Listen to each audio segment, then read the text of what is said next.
From the moment that Adam and Eve ate that forbidden fruit, history was marching toward these three words.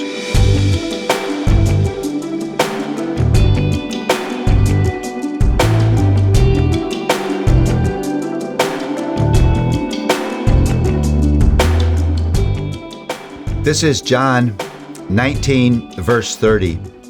When Jesus had received the sour wine, he said, "It is finished." And he bowed his head and gave up his spirit. This morning when I read over this passage once again in preparation for doing what we're now doing, a hymn flooded into my mind that I want to read to you that just is so important in this moment. When I survey the wondrous cross on which the Prince of Glory died, my richest gain I count but loss, and pour contempt on all my pride. Forbid it, Lord, that I should boast, save in the death of Christ my God, all the vain things that charm me most, I sacrifice them to his blood.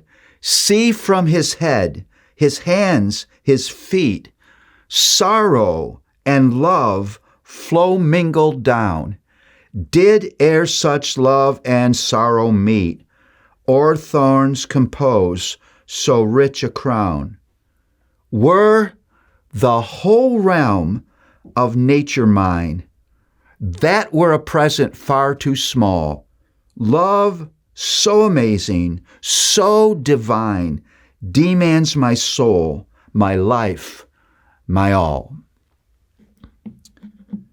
When I read to you the words, "It is finished," I read the account of some of the most important, hope-giving, life-transforming words that have ever been spoken on earth. It is finished. You can't understand as a believer who you are and the blessings that are yours without these words. You can't understand the person and work of Jesus without these words. You can't understand the gospel without these words. When Jesus says, "It is finished," he's talking about something profoundly more than the fact that he was about to die. He's talking about our redemption.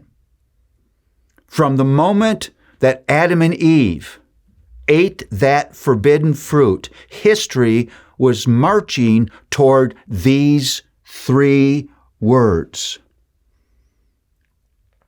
Everything that's happened since was marching toward this, from the freedom of Israel from captivity and the giving of the law and the journey through the wilderness and the gift of the promised land and God's discipline of Israel into captivity and the bringing back of God's people and the royal line of David and prophet after prophet. All of this is marching to the birth and the life and the end of the substitutionary sacrifice of Jesus for us.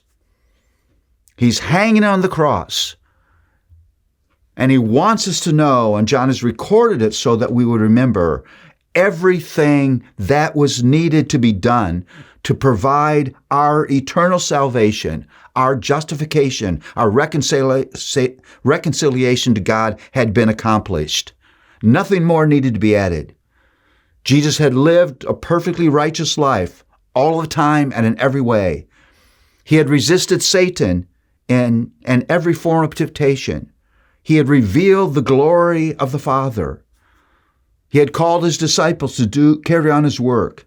He was now paying the penalty for our sin.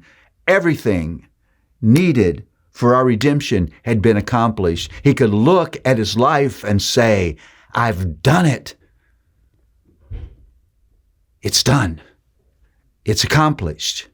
It's finished." This is what grace does. Grace provides everything we need. And that flow of grace is carried on today. Everything we need for life now and life to come is been accomplished by the work of Jesus. You and I add nothing to our salvation because Jesus did it all. It really is true that Jesus is our wisdom, our righteousness, and our redemption. I love to be able to say it. It's done. It's done. It's done.